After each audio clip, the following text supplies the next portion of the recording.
سلام درود به کانال من، خوش آمدید. امروز اومدیم بازی روزانه روز 17 تیر ماه 1404 بریم شروع کنیم. کوچه کوچ، مرحله بعدی پناه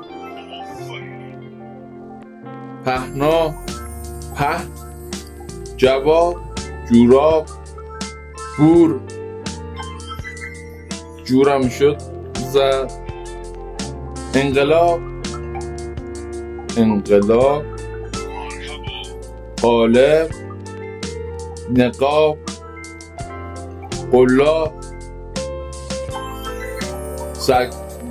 سکو سکوت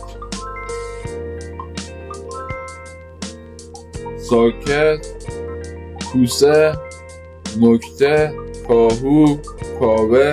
ممنون تا اینجا همراهی کردید. خدا نگهدار.